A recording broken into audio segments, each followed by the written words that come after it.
sembrando la discordia, preparando la destrucción total de todo lo que ustedes aman.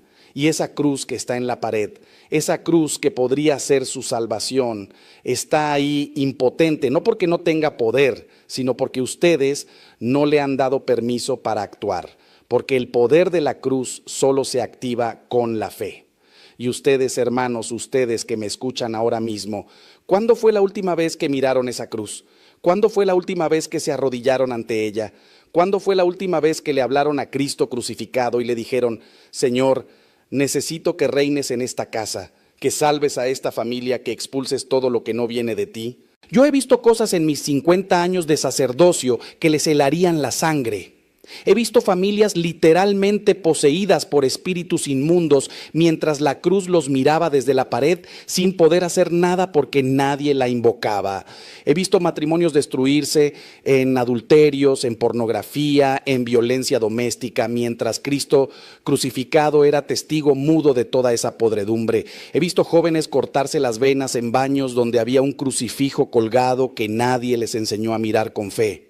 Y cada vez que veo esto, cada vez que llego tarde a salvar un alma, cada vez que tengo que cerrar los ojos de un muerto que se condenó teniendo la salvación a 1 metro de distancia, algo se rompe dentro de mí. Porque yo sé, hermanos, yo sé por experiencia lo que esa cruz puede hacer cuando se la toma en serio. Pero hoy, ahora mismo, ustedes tienen una oportunidad de rescatar su hogar del abismo, una oportunidad de salvar a sus hijos de las garras del enemigo, una oportunidad de resucitar ese matrimonio que ya daban por muerto, una oportunidad de expulsar el miedo, la ansiedad, la depresión, todo ese infierno interior que los está matando en vida. Y esa oportunidad tiene forma de cruz, está colgada en su pared, esperando que ustedes despierten, esperando que ustedes la miren de verdad, esperando que ustedes comprendan lo que yo voy a revelarles en los próximos minutos, que tener una cruz en la pared con fe verdadera es tener el poder del cielo guardando tu hogar, es tener al Rey de Reyes reinando en tu familia, es tener la llave que abre todas las puertas que el infierno ha cerrado en tu vida. ¿Se quedan conmigo? ¿Van a darme estos minutos de su tiempo para que les muestre lo que sus ojos no han visto, lo que sus oídos no han escuchado, lo que su corazón necesita desesperadamente comprender? Porque lo que voy a compartirles no es teoría, no es teología abstracta, no son cuentos piadosos, es la verdad más poderosa que existe, es el secreto que ha sostenido a la iglesia durante 2000 años, es el arma que ha vencido a todos los imperios del mal. Y está en su pared, está esperándolos. Y si ustedes no se van ahora, si se quedan hasta el final, les prometo por todo lo sagrado que hay en el cielo que su vida nunca volverá a ser la misma. Hoy voy a revelarles qué sucede realmente cuando ustedes colocan una cruz en su hogar con fe verdadera, con conciencia de lo que están haciendo, con el corazón abierto a la gracia de Dios. Voy a contarles cosas que he visto con mis propios ojos en 50 años de sacerdocio, experiencias que me han hecho llorar de emoción, milagros que he presenciado en hogares humildes donde la cruz era venerada, amada, respetada. Pero también voy a advertirles sobre los peligros de tener símbolos sagrados sin vida interior, porque eso, hermanos míos, es jugar con fuego. Y el demonio, créanme, conoce muy bien la diferencia entre una cruz que protege y una cruz que es solo decoración. Permítanme empezar diciéndoles algo duro, algo que duele pero que es verdad. Vivimos en una generación que ha perdido el sentido de lo sagrado.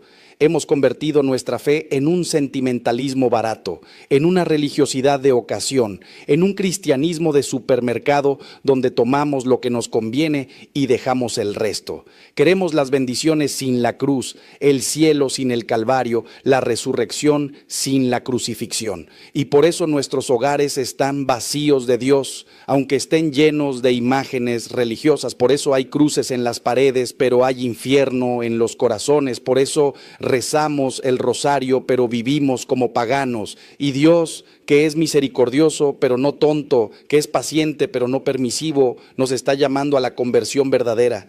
Así que les pido que me acompañen en este recorrido, porque lo que voy a compartirles puede cambiar su hogar, puede salvar su matrimonio, puede rescatar a sus hijos, puede traer la paz que tanto anhelan. Voy a hablarles desde mi experiencia, desde las Escrituras, desde la tradición de la iglesia, desde el corazón de un sacerdote que ha visto demasiado dolor y demasiada gracia como para quedarse callado. La cruz no es un amuleto, hermanos, es el trono de nuestro Rey. Y cuando ese Rey reina en nuestro hogar, todo cambia, absolutamente todo. Hace años me llamaron a bendecir una casa en un barrio humilde de la ciudad. Era una vivienda pequeña, con paredes agrietadas, muebles viejos, pero limpia, muy limpia. La señora que me recibió tenía los ojos hinchados de tanto llorar. Me contó que su esposo la había abandonado, que sus 3 hijos estaban en malos pasos, que ella trabajaba día y noche limpiando casas ajenas, pero apenas alcanzaba para comer. Me dijo algo que se me clavó en el corazón como una espina. Padre, yo ya no sé qué hacer. He rezado tanto y parece que Dios no me escucha. Tengo una cruz en cada cuarto de esta casa, pero mi vida sigue siendo un infierno.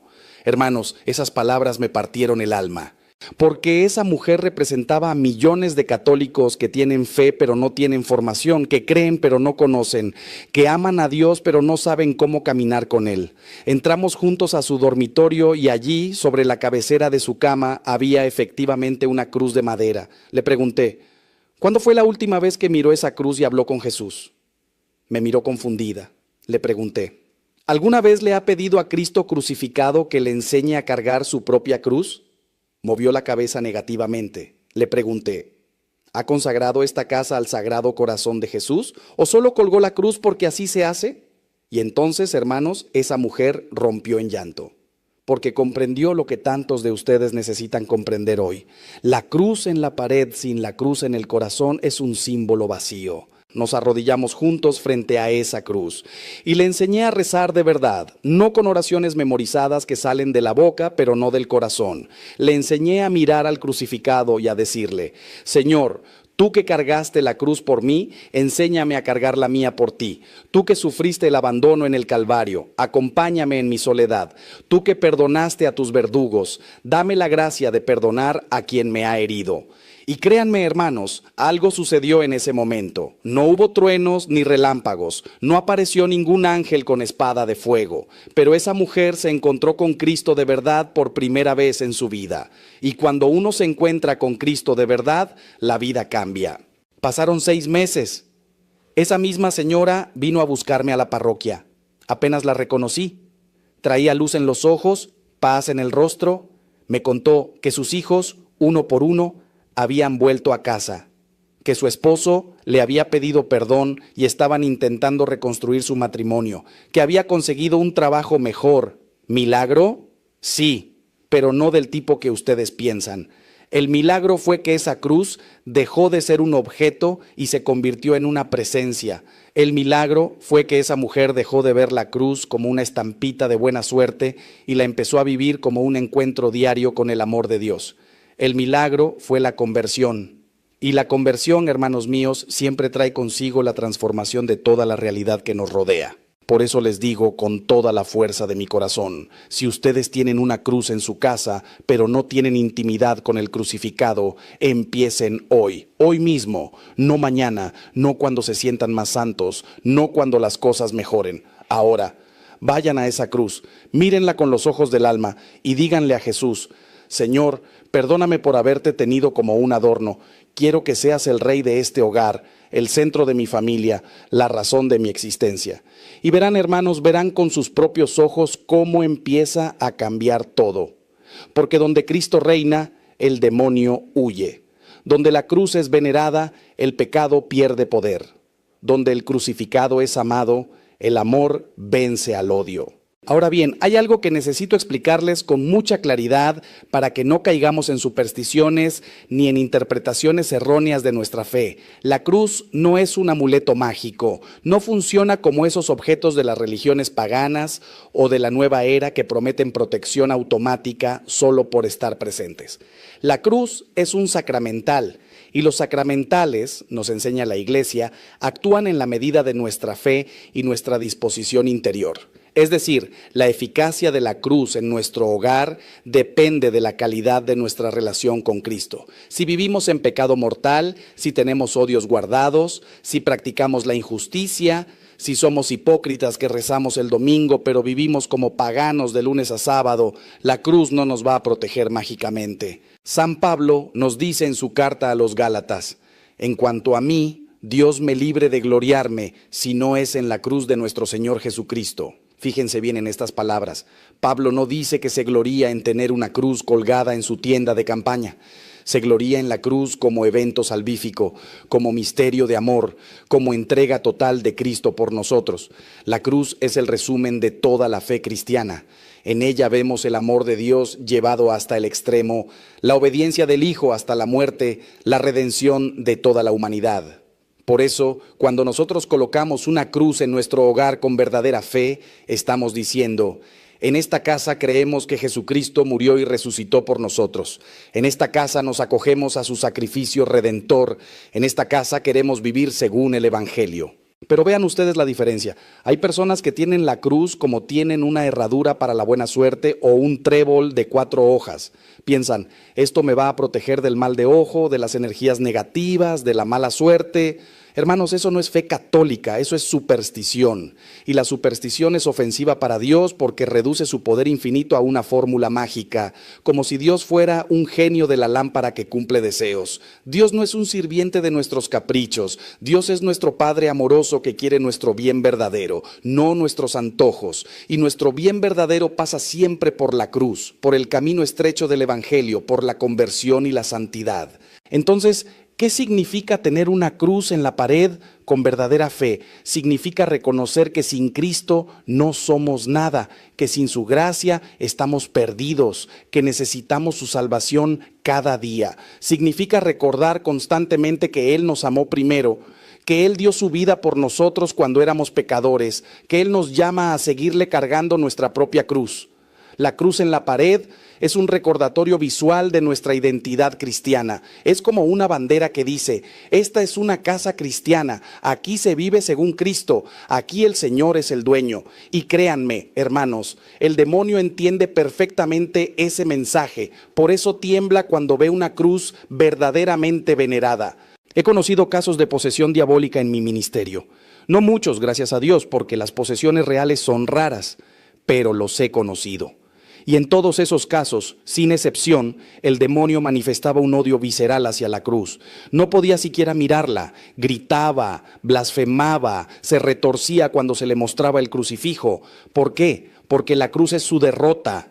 En la cruz, Cristo destruyó el poder del diablo sobre nosotros.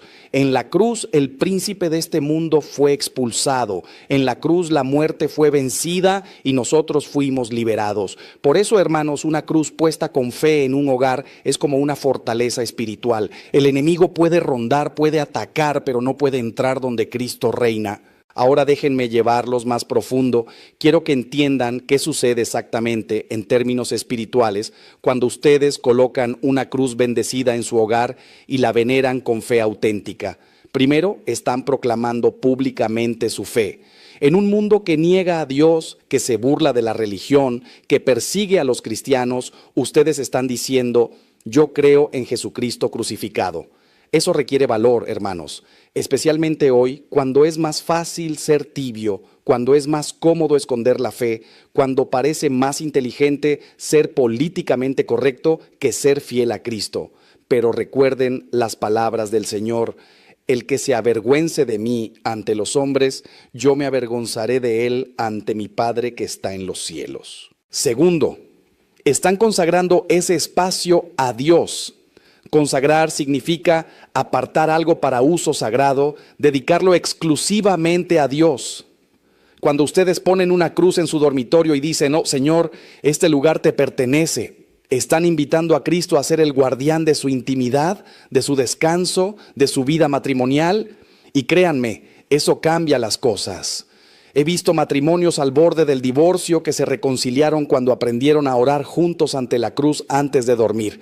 He visto hombres vencer adicciones a la pornografía porque pusieron un crucifijo frente a su computadora y le pidieron a Cristo que guardara sus ojos. He visto mujeres encontrar paz en medio del insomnio porque aprendieron a mirar la cruz en las noches de angustia y a depositar sus cargas en el crucificado.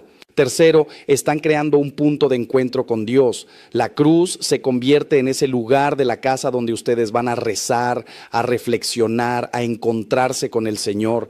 Es como un pequeño altar doméstico. Nuestros abuelos lo entendían mejor que nosotros. Ellos tenían sus altarcitos en casa con la cruz, con imágenes de la Virgen y los santos, con veladoras encendidas. Y allí se reunía la familia a rezar el rosario, a encomendar el día, a pedir por los enfermos. Hoy hemos perdido eso. Hoy la cruz está en la pared, pero la familia está dispersa, cada uno con su celular, cada uno en su mundo. Y luego nos preguntamos por qué hay tanta división, tanta frialdad, tanta distancia entre padres e hijos. Cuarto, están estableciendo un símbolo de protección espiritual. Y aquí necesito ser muy claro. La protección no viene de la cruz en sí misma como objeto material. La protección viene de Cristo y nosotros nos acogemos a esa protección mediante la fe simbolizada en la cruz. Es como cuando Moisés levantó la serpiente de bronce en el desierto. Los israelitas que miraban la serpiente levantada eran sanados, no porque el bronce tuviera poderes mágicos, sino porque ese acto de mirar era un acto de fe en la promesa de Dios. De la misma manera, la cruz en nuestro hogar es eficaz cuando la miramos con fe, cuando acudimos a ella en la tentación, cuando nos refugiamos en el poder de Cristo crucificado. Quinto, están educando a sus hijos en la fe. Los niños aprenden más de lo que ven que de lo que escuchan. Si ellos crecen viendo que en su casa hay una cruz, que sus padres se santiguan al pasar frente a ella, que la familia se reúne a rezar ante el crucifijo, que papá y mamá hablan de Jesús con amor y respeto, esos niños van a interiorizar la fe de una manera que ninguna catequesis formal puede lograr.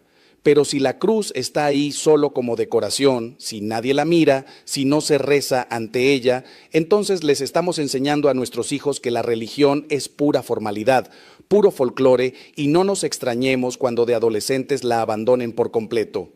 Y ahora, hermanos míos, necesito hablarles de algo que me preocupa profundamente. He visto en algunos hogares que la cruz ha sido reemplazada por otros símbolos.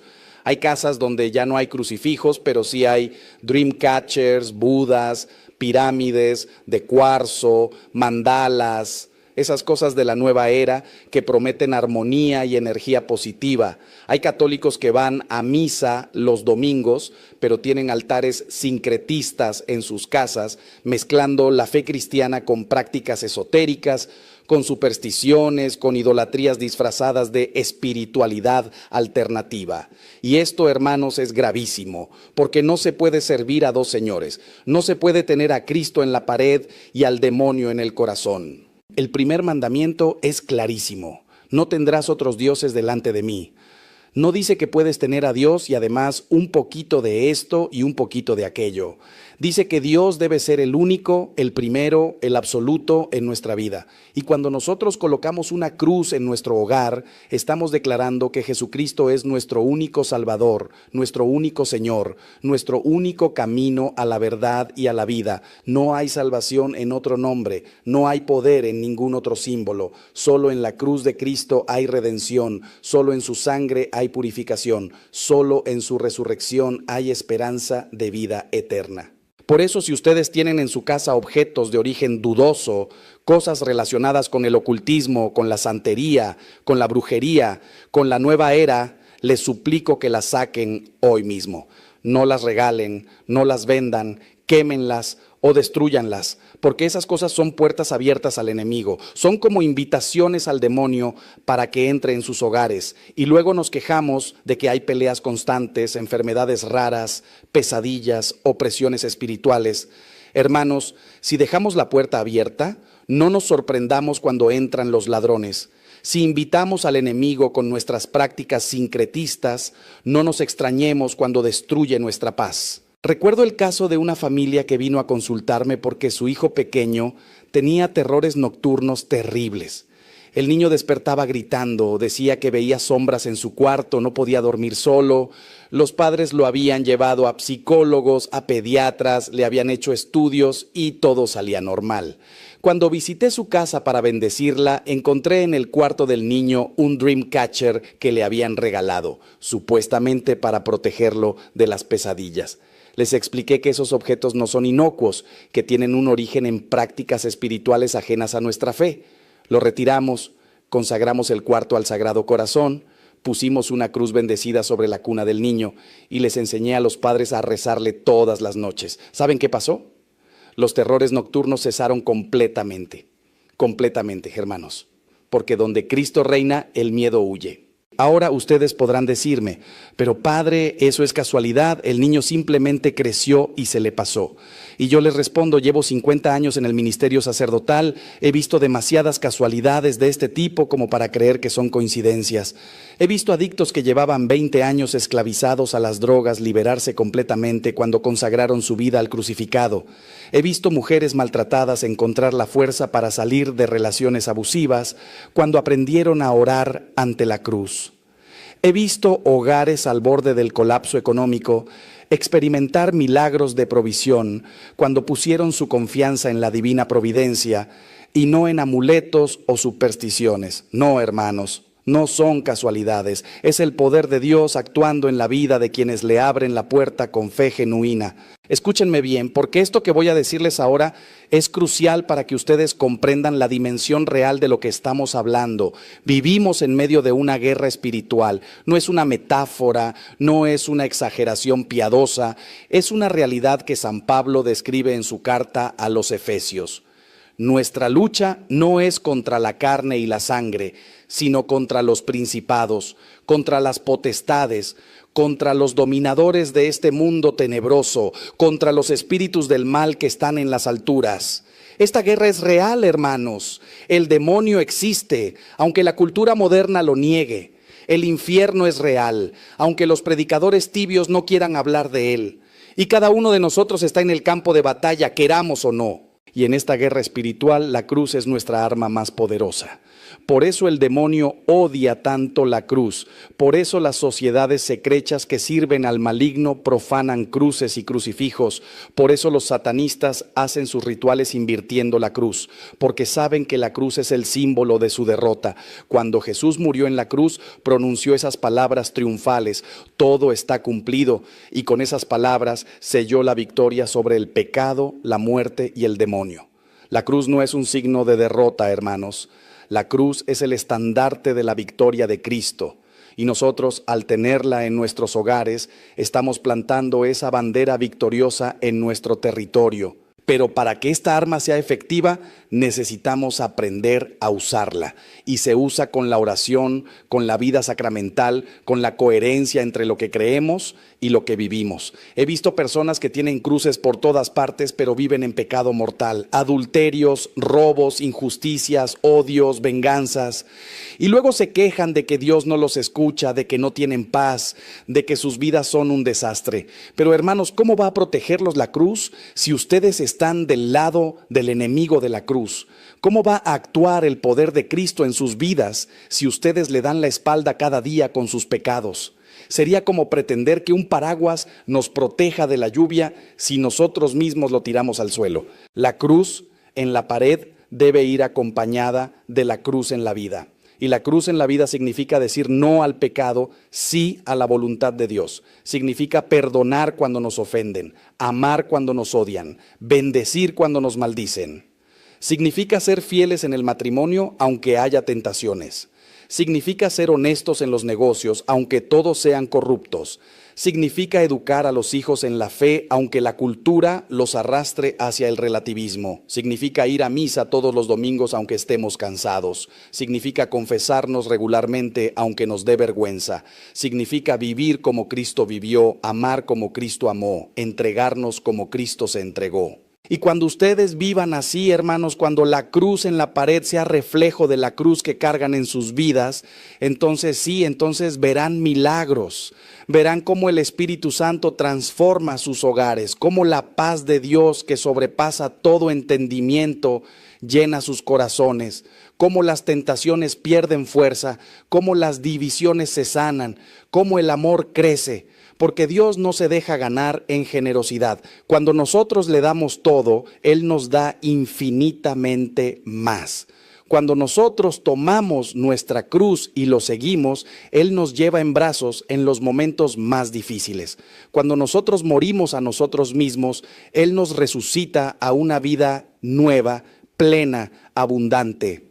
Ahora quiero detenerme en un aspecto muy concreto que sé que a muchos de ustedes les interesa profundamente. ¿Qué diferencia hay entre una cruz bendecida y una cruz sin bendir? Esta es una pregunta que me hacen con frecuencia y la respuesta es importante. Una cruz sin bendecir sigue siendo un símbolo sagrado por lo que representa, por supuesto, pero una cruz bendecida por un sacerdote tiene una dimensión sacramental adicional. La bendición es un acto litúrgico de la Iglesia mediante el cual se invoca la protección de Dios sobre ese objeto y sobre quienes lo veneran. Es una oración oficial de la Iglesia, hecha en nombre de Cristo, que confiere una gracia especial. Cuando un sacerdote bendice una cruz, utiliza fórmulas aprobadas por la Iglesia que piden a Dios que ese objeto sea instrumento de su gracia.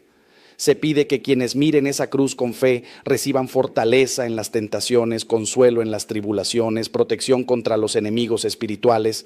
No es magia, repito, no es magia, es la Iglesia ejerciendo el poder que Cristo le dio de bendecir y santificar.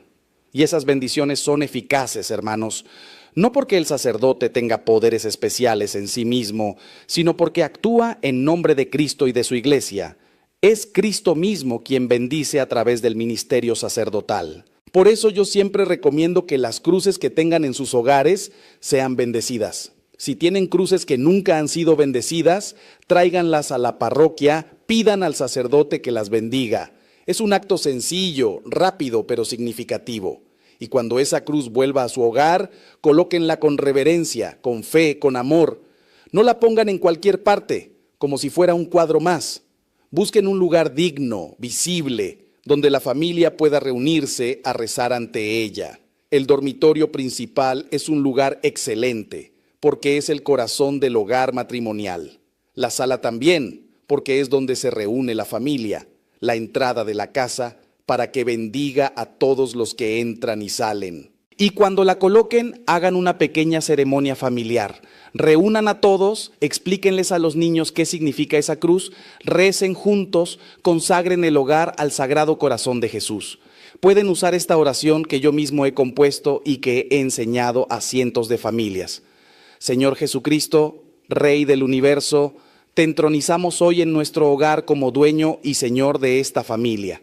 Queremos que tú reines en nuestros corazones, que tu amor sea el centro de nuestras vidas, que tu cruz sea nuestro refugio en las tormentas. Protege esta casa de todo mal, bendice a cada miembro de esta familia y haznos testigos de tu amor en el mundo. Amén.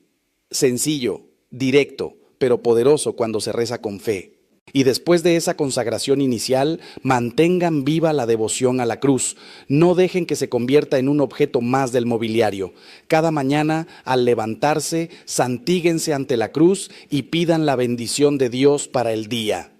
Cada noche, antes de dormir, agradezcan ante la cruz las gracias recibidas y encomienden sus preocupaciones al Señor. Cuando hay problemas en la familia, reúnanse ante la cruz a orar juntos. Cuando hay motivos de alegría, vayan ante la cruz a dar gracias. Cuando los hijos se van de viaje, bendíganlos ante la cruz. Cuando alguien está enfermo, recen ante la cruz por su sanación. Que la cruz sea verdaderamente el corazón espiritual de su hogar. Y aquí quiero hacer un paréntesis para hablarles específicamente a los matrimonios. Hermanos esposos, hermanas esposas, escúchenme con atención. Si quieren salvar su matrimonio, si quieren que el amor que un día se prometieron no se marchite, si quieren vencer las crisis que toda pareja enfrenta, pongan una cruz sobre su lecho matrimonial y aprendan a rezar juntos ante ella. No hay terapia de pareja más efectiva que orar juntos. No hay consejero matrimonial más sabio que Cristo crucificado. Cuando ustedes dos se arrodillan ante ante la cruz y le piden al Señor que los ayude, que sane sus heridas, que renueve su amor, están permitiendo que Dios entre en lo más íntimo de su relación. Y donde Dios entra, el amor renace. He salvado matrimonios que todos daban por perdidos simplemente enseñándoles a rezar juntos ante la cruz. Parejas que no se hablaban, que dormían en cuartos separados, que ya tenían abogados preparando el divorcio. Les dije, antes de firmar esos papeles, háganme un favor. Durante 30 días, arrodíllense juntos ante la cruz cada noche, tómense de las manos aunque no quieran y recen un Padre Nuestro pidiéndole a Jesús que los ayude. Algunos me miraban con escepticismo, pero los que lo intentaron vieron milagros, porque cuando un hombre y una mujer oran juntos de verdad, Dios obra en sus corazones de maneras que superan cualquier esfuerzo humano. El orgullo se ablanda, el rencor se disuelve, el amor se reaviva. No es magia, es gracia, es el poder de Dios actuando en quienes se humillan ante Él. Ahora bien, hay algo que debo aclarar porque he visto confusión al respecto. Algunos me preguntan, Padre, ¿qué tipo de cruz es mejor? ¿Una cruz sola o un crucifijo con la imagen de Cristo? ¿De madera, de metal, de qué material? Mi respuesta es esta. Lo más importante no es el material ni el tamaño, sino la fe con que se venera. Sin embargo, desde el punto de vista teológico y devocional, yo siempre recomiendo un crucifijo. Es decir, una cruz con la imagen del Señor crucificado. Porque la cruz vacía nos habla de la resurrección, sí, pero el crucifijo nos pone cara a cara con el misterio de la redención. Nos hace contemplar a Cristo sufriente, al Cordero inmolado por nuestros pecados. Cuando ustedes miran un crucifijo, ven el amor de Dios hecho carne, ven el precio de su salvación, ven hasta dónde llegó Cristo por ustedes, ven las llagas de sus manos y pies, la herida de su costado, la corona de espinas en su cabeza. Y esa contemplación, hermanos, es transformadora. Santa Teresa de Ávila decía que una sola mirada al crucifijo le enseñaba más que todos los libros de teología. San Francisco de Asís recibió los estigmas contemplando el crucifijo. San Juan de la Cruz encontró en el Cristo crucificado toda su ciencia mística. El crucifijo es escuela de amor, cátedra de humildad, fuente de conversión. Por eso en nuestras iglesias católicas siempre hay un crucifijo presidiendo el altar, no una cruz vacía.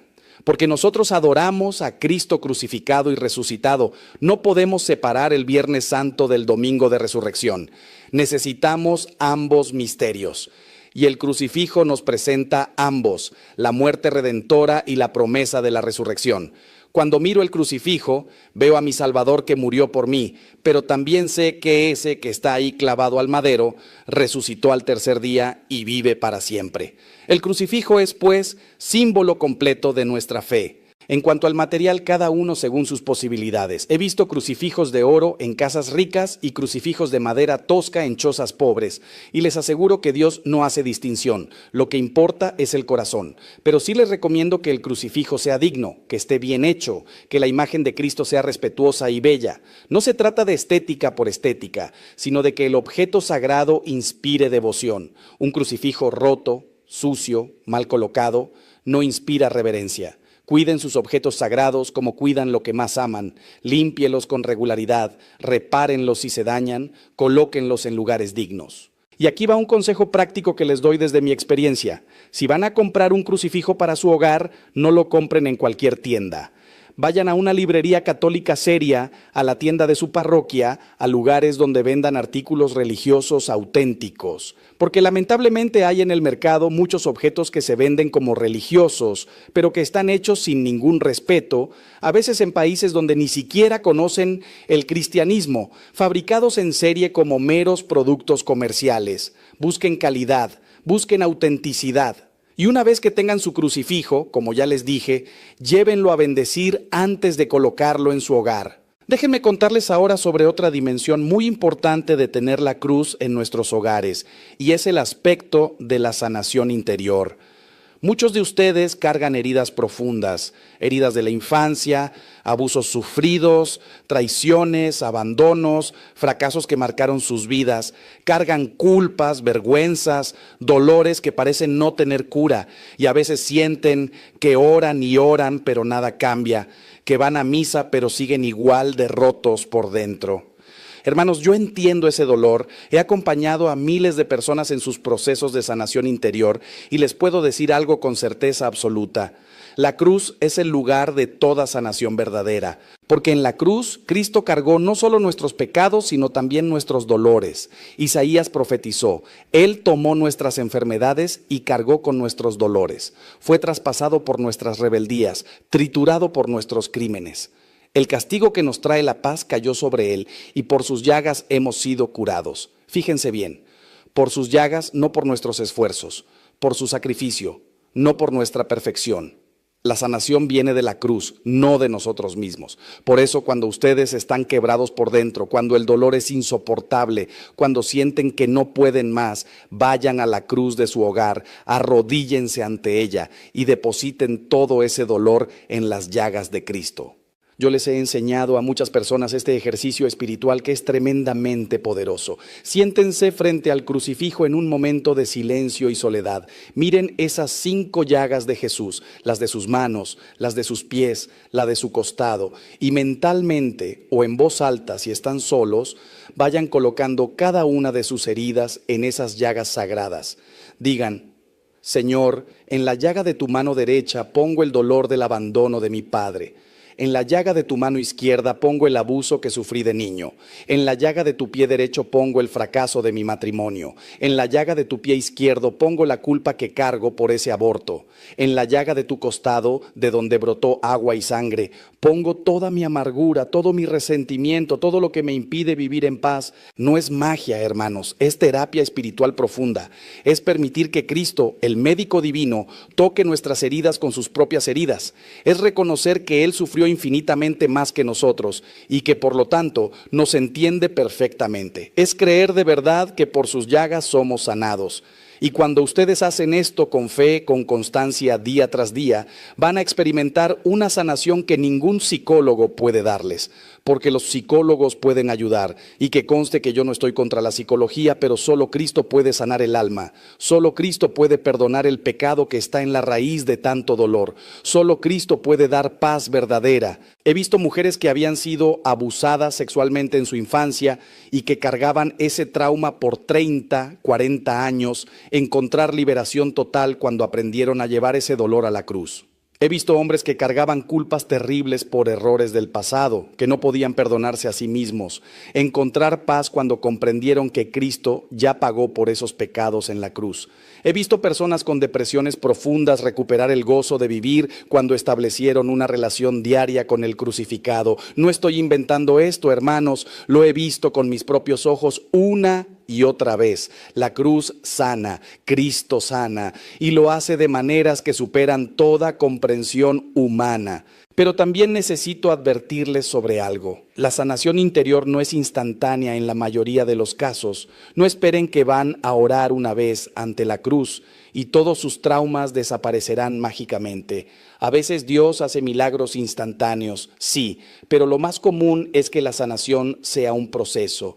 Es como una herida física profunda. No se cura de un día para otro, requiere tiempo, cuidados, paciencia. De la misma manera, las heridas del alma requieren un acompañamiento constante del médico divino. Requieren oración diaria, sacramentos frecuentes, dirección espiritual y a veces también ayuda psicológica profesional. No tengan miedo de pedir ayuda. No piensen que porque tienen fe deben poder con todo solos. Dios nos da la gracia, sí, pero también nos da los medios humanos para nuestra sanación. Si necesitan terapia psicológica, búsquenla, pero búsquenla con un profesional que respete su fe, que no les diga que la religión es la causa de sus problemas. Si necesitan dirección espiritual, busquen un sacerdote sabio y experimentado que los acompañe en ese camino.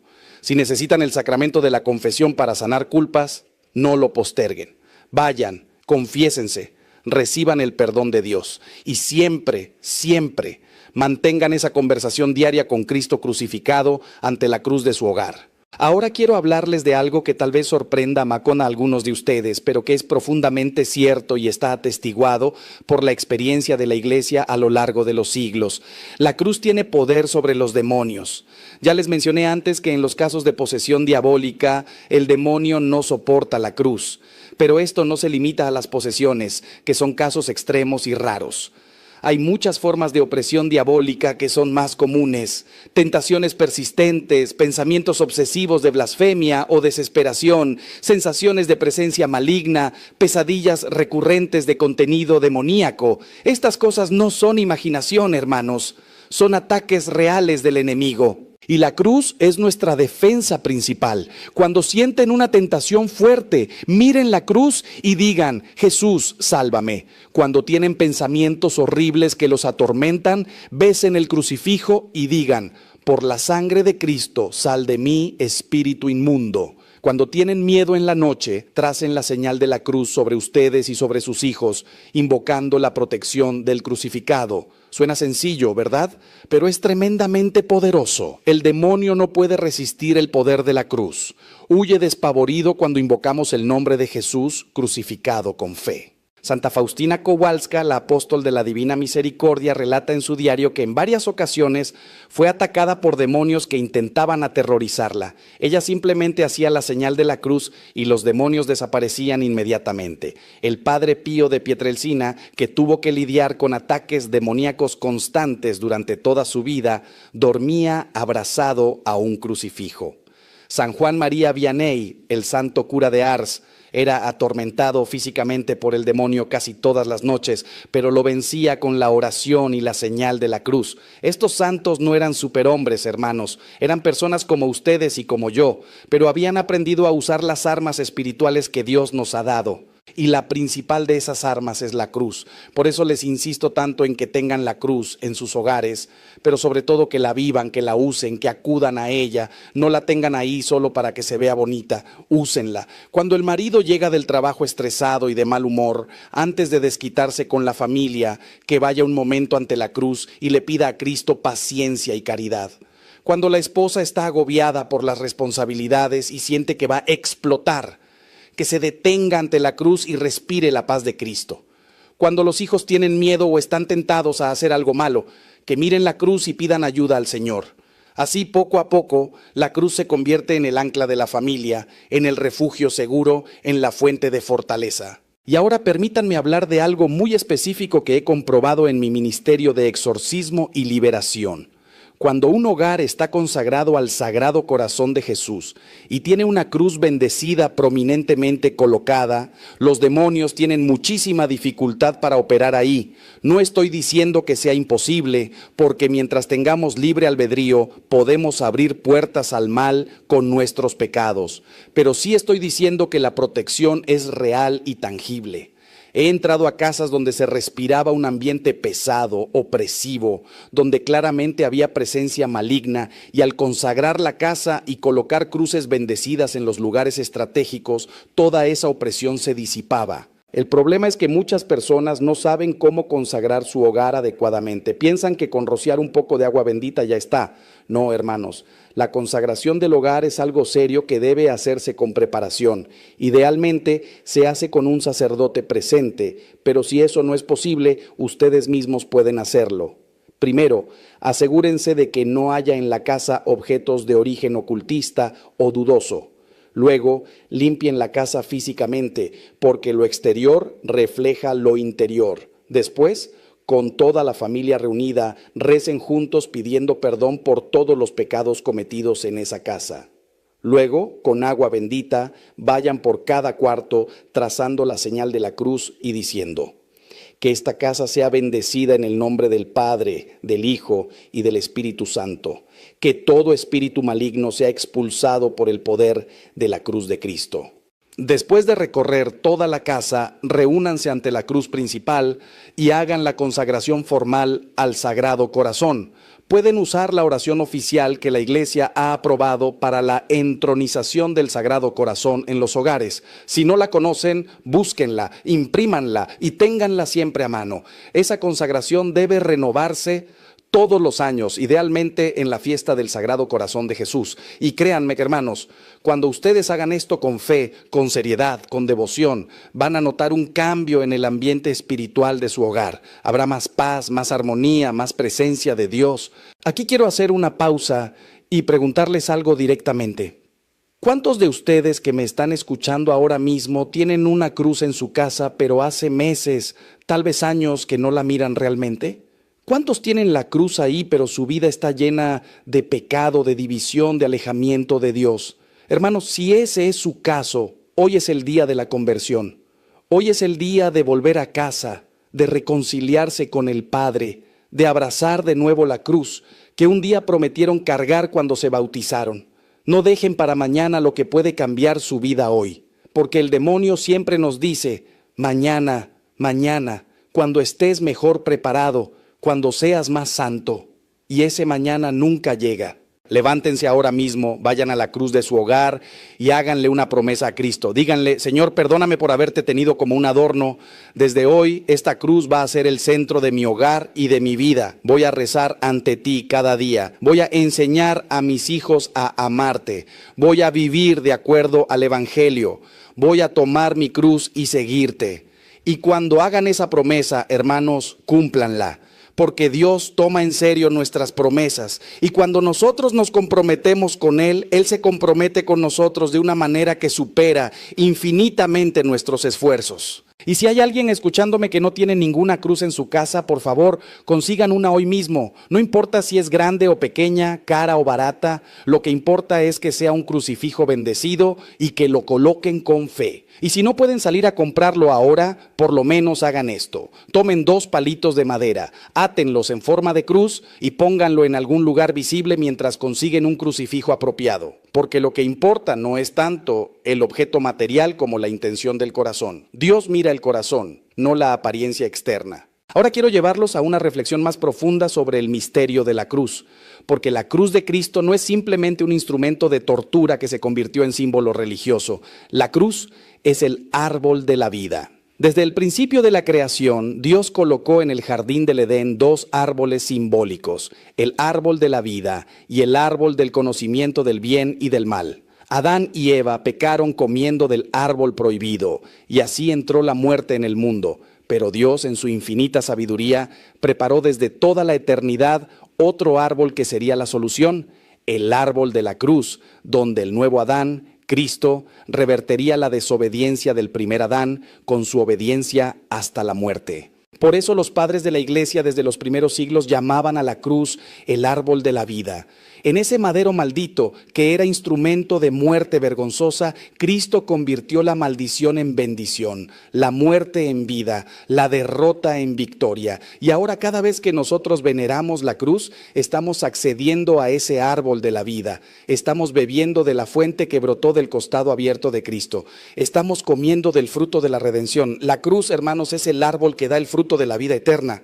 Por eso, cuando ustedes tienen una cruz en su hogar y la veneran con fe, están plantando en medio de su casa el árbol de la vida. Están diciendo, en esta casa queremos vida, no muerte. En esta casa queremos bendición, no maldición.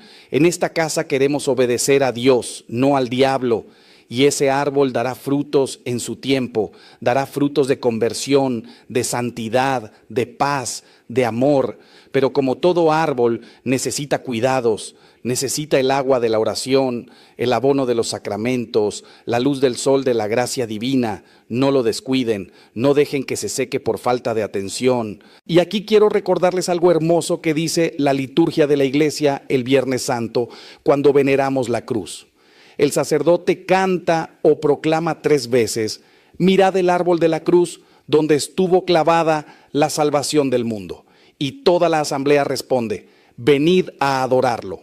Hermanos, cada día en nuestros hogares debemos hacer lo mismo, mirar el árbol de la cruz donde estuvo clavada nuestra salvación y adorar al que murió por nosotros. No adoramos la madera, eso sería idolatría. Adoramos a Cristo que fue clavado en ella. La cruz es el trono desde donde Cristo reina, y cuando nos arrodillamos ante la cruz, nos arrodillamos ante el Rey de Reyes y Señor de Señores.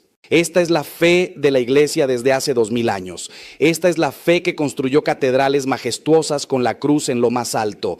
Esta es la fe que llevó a los misioneros a los confines de la tierra, plantando cruces en tierras paganas. Esta es la fe que sostuvo a los mártires mientras eran torturados y asesinados por no renegar de la cruz. Esta es la fe que nosotros hemos heredado y que debemos transmitir a nuestros hijos. Una fe centrada en Cristo crucificado y resucitado. Una fe que no se avergüenza de la cruz, sino que se gloría en ella. Déjenme contarles una última historia antes de pasar a otro punto. Conocí hace años a un matrimonio joven que estaba pasando por una crisis terrible.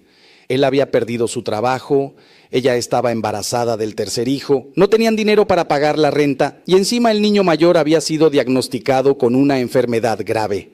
Vinieron a pedirme ayuda, desesperados. Yo hice lo que pude materialmente. Conseguí algunas donaciones para ayudarlos con los gastos médicos, hablé con el dueño de la casa para que les diera más tiempo, pero sobre todo les di algo más importante, les enseñé a consagrar su hogar y su familia al crucificado. Les regalé un crucifijo hermoso de madera, lo bendije y fui personalmente a su casa a ayudarles con la consagración. Les enseñé a rezar juntos cada noche ante esa cruz, a depositar todas sus angustias en las llagas de Cristo, a confiar en la divina providencia, aunque no vieran cómo iban a salir adelante. Y ustedes saben qué pasó, hermanos.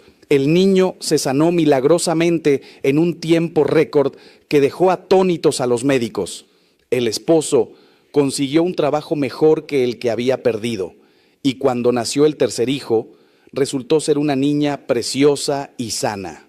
Hoy, 10 años después, esa familia es un testimonio viviente del poder de la cruz. Y ellos nunca se cansan de contar que su vida cambió el día que entronizaron a Cristo crucificado en su hogar. ¿Milagro? Sí. ¿Casualidad? No.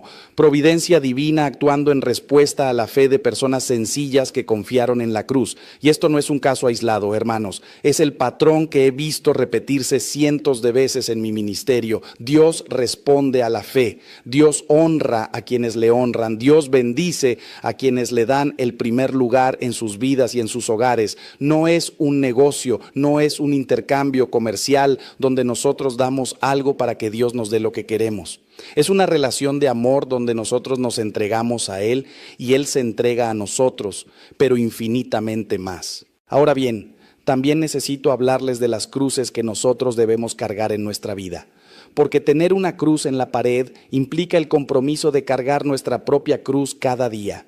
Jesús fue muy claro: el que quiera venir en pos de mí, niéguese a sí mismo, tome su cruz cada día y sígame. Cada día, hermanos, no solo los domingos o cuando nos sentimos piadosos. Cada día, y cada día tiene su propia cruz. Para algunos es la enfermedad crónica que no se cura. Para otros es un matrimonio difícil con un cónyuge que no cambia. Para otros es un hijo rebelde que les parte el corazón. Para otros es la soledad, la pobreza, la incomprensión. Pero ¿saben qué? Cuando nosotros tomamos esas cruces y las unimos a la cruz de Cristo, cuando las ofrecemos en unión con su sacrificio, esas cruces que parecían absurdas e inútiles se convierten en instrumentos de redención. San Pablo lo entendió perfectamente cuando dijo: completo en mi carne lo que falta a los padecimientos de Cristo en favor de su cuerpo, que es la iglesia. Fíjense qué misterio tan grande.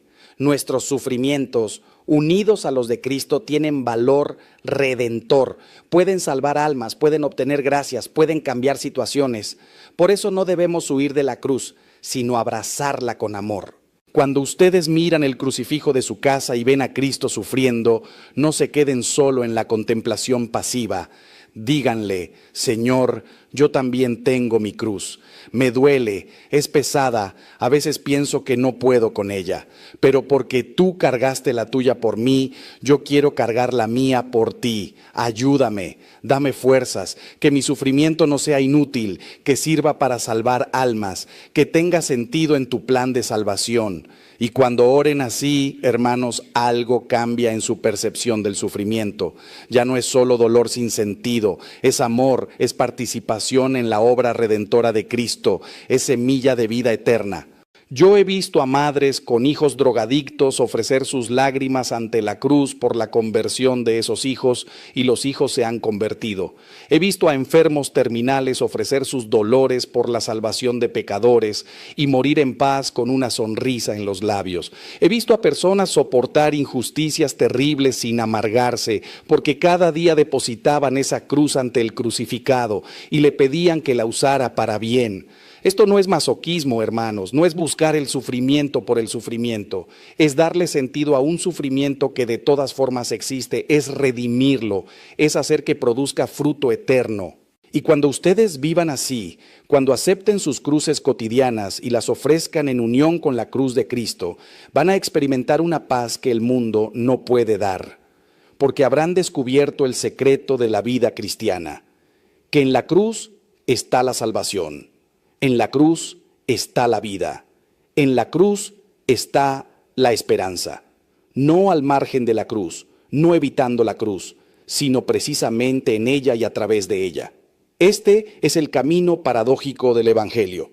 El que pierde su vida la encuentra, el que se hace siervo de todos es el mayor, el que carga la cruz recibe la corona. Permítanme ahora hablarles de algo muy importante, la cruz y los niños. Muchos padres me preguntan cómo enseñar a sus hijos a amar la cruz sin traumatizarlos con imágenes de sufrimiento. Es una preocupación legítima, pero mal enfocada, ¿no? Los niños no se traumatizan con la cruz si se les enseña correctamente. Lo que traumatiza a los niños es la violencia gratuita, el abuso, la crueldad. Y yo les digo con toda la certeza de mi fe, sí, hermanos, de alguna manera que escapa a nuestra comprensión racional, pero que la fe nos revela, existe esa conexión. Santa Teresa de Ávila decía que el alma en gracia tiene una comunicación misteriosa con el mundo invisible. No hablamos de médiums ni de espiritismo, que están absolutamente prohibidos por la Iglesia, sino de esa comunión de los santos que profesamos en el credo cada domingo. Cuando visitamos a nuestros difuntos, cuando oramos por ellos, cuando les hablamos con fe y amor, estamos participando en ese misterio divino de la comunión que Cristo estableció con su muerte y resurrección.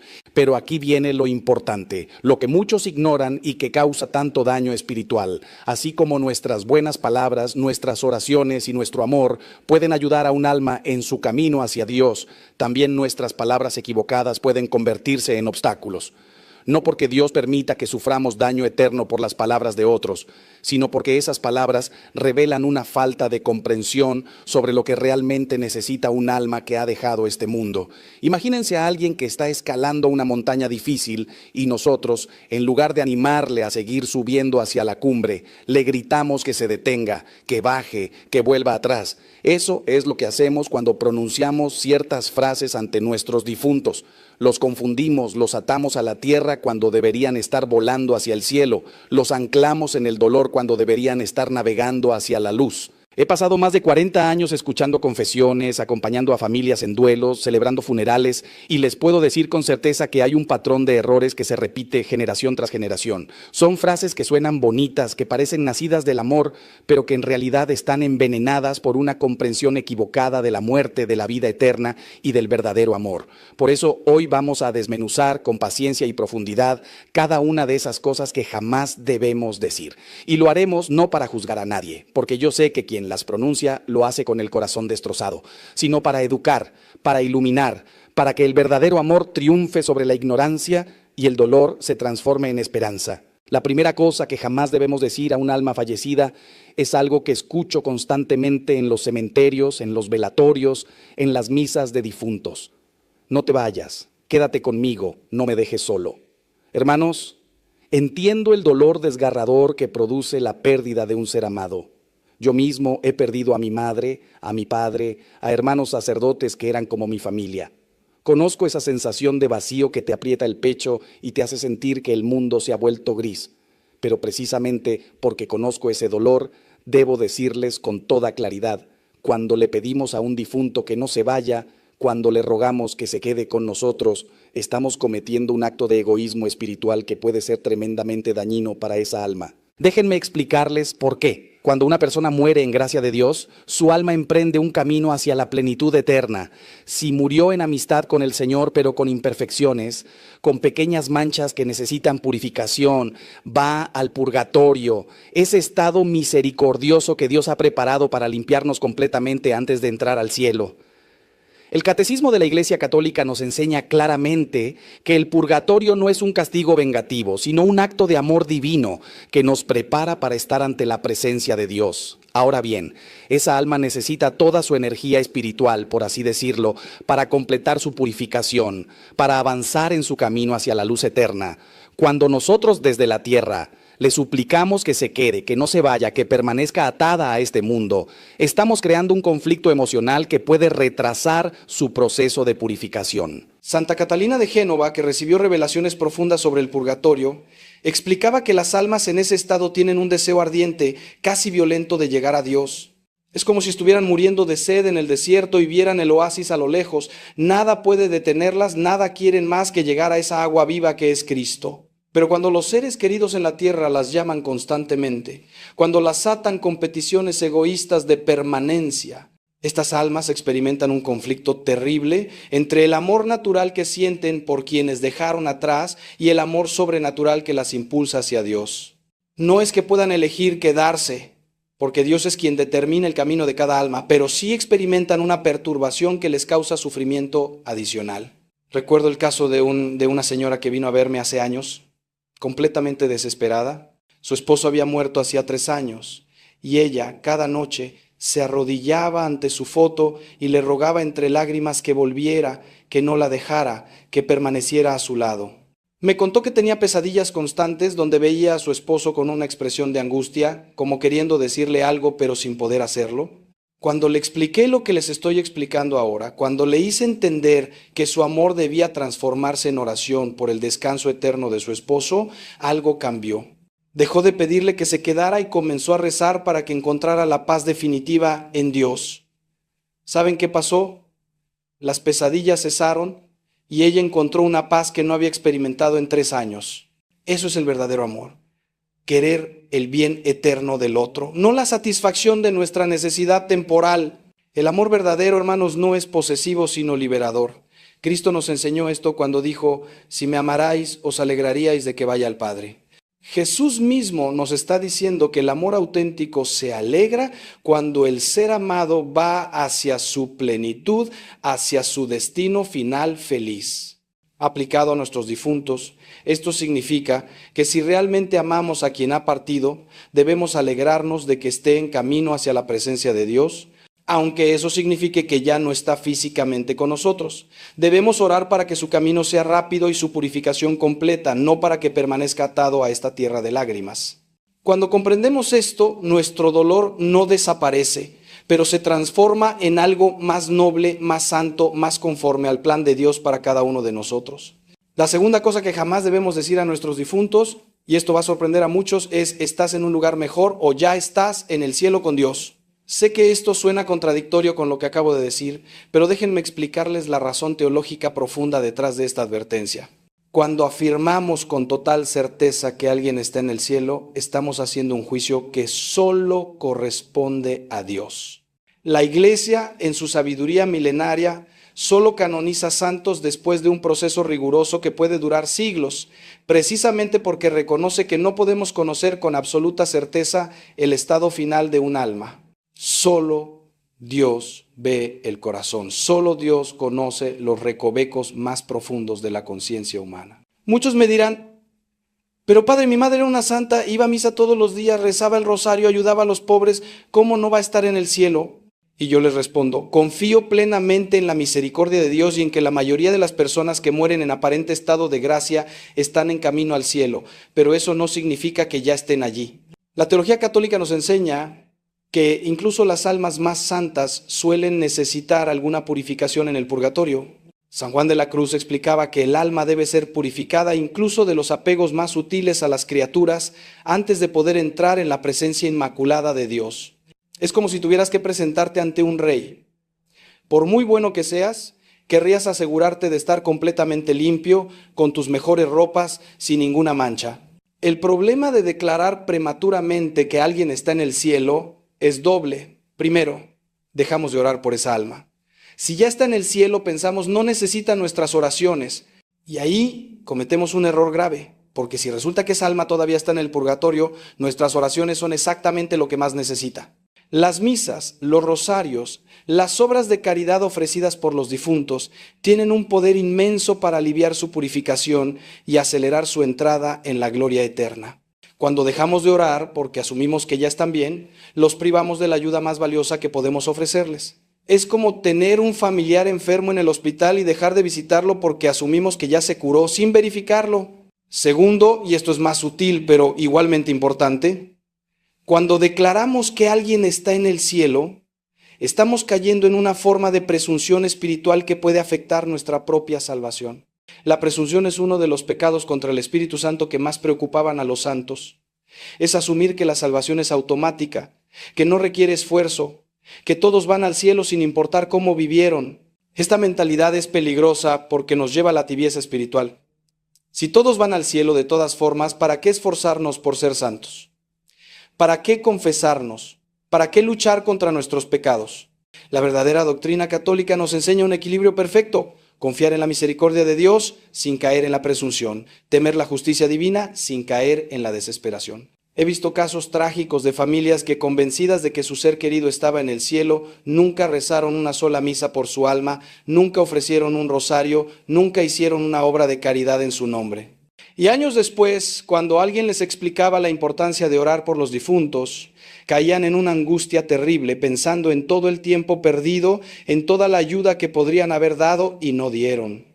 Por eso, hermanos, la actitud correcta es esta: confiar en que Dios, en su infinita misericordia, está cuidando de nuestro ser querido, pero seguir orando constantemente por su alma, ofreciendo misas, rezando el rosario, haciendo obras de caridad. Así nunca nos equivocamos.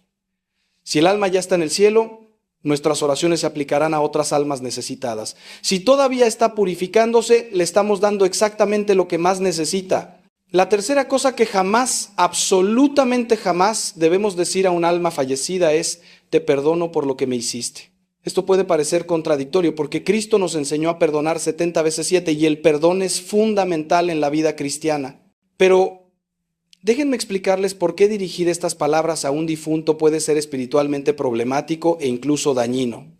El perdón genuino debe darse mientras la persona está viva, cuando todavía existe la posibilidad de reconciliación real, de sanación de la relación, de restauración del amor. Perdonar a alguien después de muerto, especialmente si nunca le perdonamos en vida, no es realmente perdón, es más bien un intento de aliviar nuestra propia culpa. Imaginen esta situación que he visto decenas de veces en mi ministerio: un hijo que tuvo una relación difícil con su padre llena de resentimientos y heridas durante años.